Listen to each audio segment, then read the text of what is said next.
Assalamualaikum warahmatullahi wabarakatuh.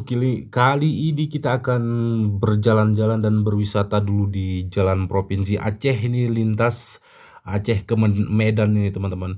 Ini letaknya di Jalan Rantau Sialang di Kecamatan Kelut Selatan, Kabupaten Aceh Selatan, Provinsi Aceh. Jadi teman-teman, jalan Aceh itu menurut saya yang paling bagus, paling mulus dan paling lurus itu berada di sini ya teman-teman. Karena ini jalan lintas barat selatan menuju ke Aceh Selatan. Ini bukan di Lampung nih teman-teman ya.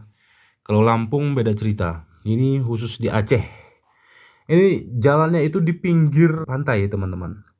Jadi ada beberapa meter itu langsung dari pantai, itu bukan langsung. Ada beberapa sekitar 10 meter entah 20 meteran itu dari pantai langsung jalan. Coba teman-teman perhatikan itu di area kanan itu laut itu. Nah, ini kita berkebetulan slow dan sedang menikmati keindahan dan kemulusan jalan Provinsi Aceh ini ya teman-teman.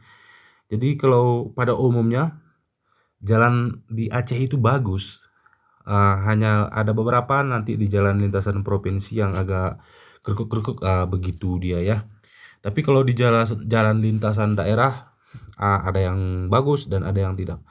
Di jalan perkampungan ada yang bagus dan ada yang tidak. Dan pada umumnya di jalan lintasan nasional dan provinsi itu, 99%-nya itu bagus atau ya 90% lah. Oke teman-teman, silahkan simak video ini sampai habis.